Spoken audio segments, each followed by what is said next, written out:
पति अभी नहा ही रहा था कि तभी फ़ोन पर मैसेज टोन बजी। पत्नी मोबाइल के पास में ही खड़ी थी। उसका ध्यान फ़ोन की तरफ गया। उसने सहज ही फ़ोन उठाकर मैसेज पढ़ा। Hi good morning dear. कैसी बेबी का मैसेज था। पत्नी सोच में पड़ जाती है कि अब वह बेबी कौन है। तब तक पति भी नहाकर बाहर आ चुका है। पत्नी उसे किसी बेबी का मैसेज आया है बताती है। पति मुस्करा देता है, फ़ोन उठाकर उसे मैसेज का रिप्लाई करता है, hi baby how are you, और अपने काम में लग जाता है। इस रिप्लाई को भी पढ़ती है। अब हर पल पत्नी के दिमाग में यही विचार कौंधता रहा है कि यह बेबी कौन है। शाम को पति घर आता है। पत्नी उससे पूछती है, यह बेबी कौन है। पति जवाब में सिर्फ मुस्करा देता है और फिर उसे अपने काम में लग जाता है।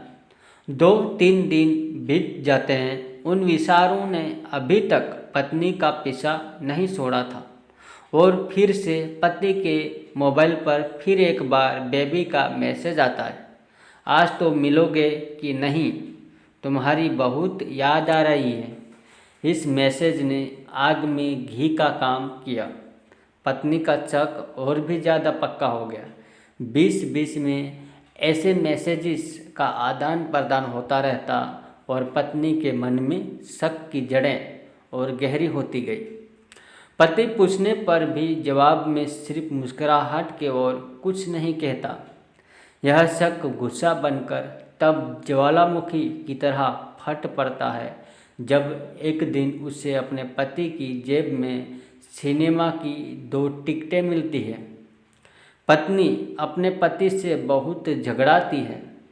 पति उसे समझाने की कोशिश करता है लेकिन वह कोई भी बात सुनने को तैयार नहीं है। पति को भी उस पर गुस्सा आ जाता है और यह झगड़ा और भी ज़्यादा बढ़ जाता है। गुस्से में पति घर से बाहर निकल जाता है।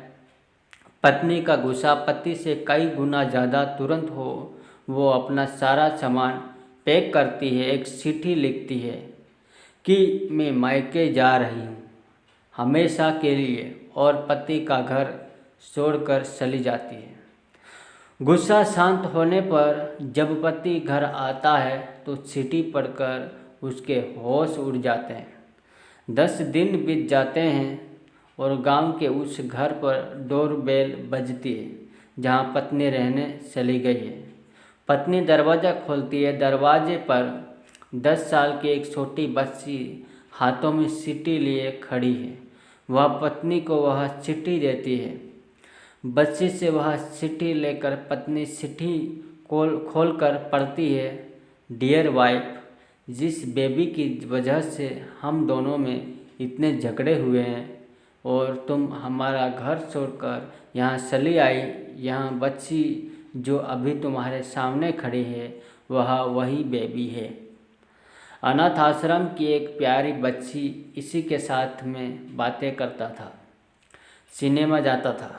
पहली बार जब तुमने बेबी के बारे में पूछा था तो मैंने जानबूझकर तुम्हें नहीं बताया था। सोचा था थोड़ा मजाक करता हूँ, देखता हूँ तुम कैसे रिएक्ट करती हो, लेकिन मैंने यह कभी नहीं सोचा था कि तुम्हारा शक इतना बढ़ जाएगा कि तुम घर ही छोड़ दोगी।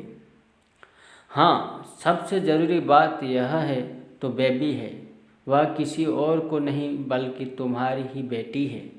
रुको, अपने आप को संभालो और आगे की बात ध्यान से पढ़ो।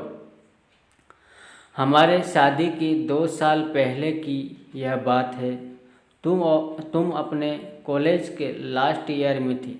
तुम्हारे प्रोफेशन में नोटिस लेने के बहाने तुम्हें बुलाया था और तुम्हें चाय में इन नशीली दवा खिलाकर ना करने वाला काम किया था। इसमें तुम्हारी कोई गलती नहीं की थी, लेकिन कुदरत ने अपना काम किया और तुम्हारे पेट में इस बेबी को डाल दिया। काफ़ी प्रयास करने पर भी ऑपरेशन नहीं हुआ तो तुम्हारे घर वालों ने समाज के डर से तुम्हें 6 महीने तक घर में ही रखा। तुम्हारे पिताजी खुद एक डॉक्टर है, इसलिए यह बिन मांगा बच्चा बड़ी आसानी से बिना किसी को कानो कान खबर हुए इस दुनिया में आया। भविष्य में तुम्हारी शादीशुदा जिंदगी में कोई प्रॉब्लम ना हो, इसलिए तुम्हारे पिता ने इस बच्चे को गांव के एक अनाथ आश्रम में छोड़ दिया।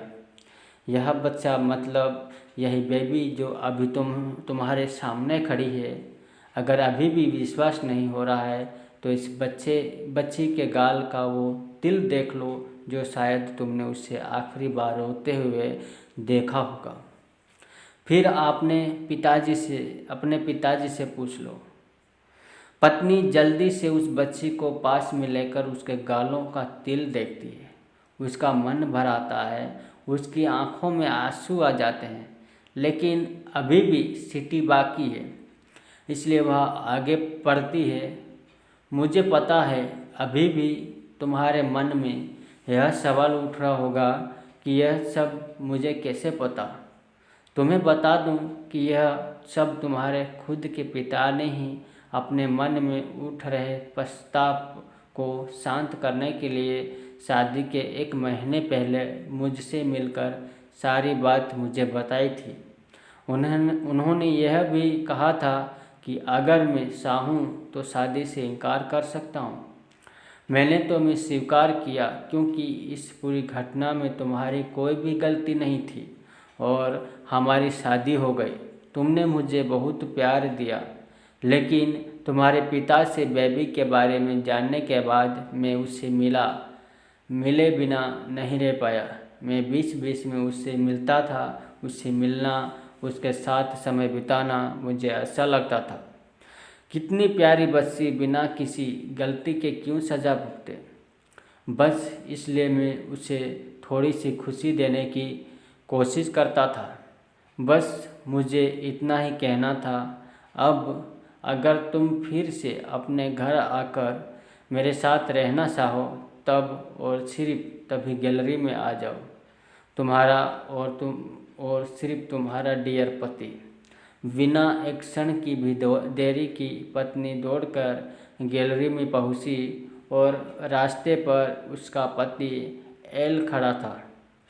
उसके चेहरे पर मुस्कान की पत्नी की आंखों में आंसू के पूर्व कारण कुछ भी हो, अपने दोनों के बीच में कभी भी सबको थोड़ी सी भी जगह मत दो, क्योंकि दुनिया में हर बीमारी का इलाज है, लेकिन शक नाम की बीमारी का कोई इलाज नहीं। मन शांत रखो, जो भी मन में आए एक दूसरे को बताओ।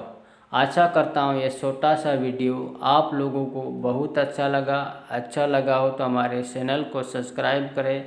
ऐसे ही वीडियो आप लोगों को देखने को मिलेंगे। जय हिंद, जय भारत।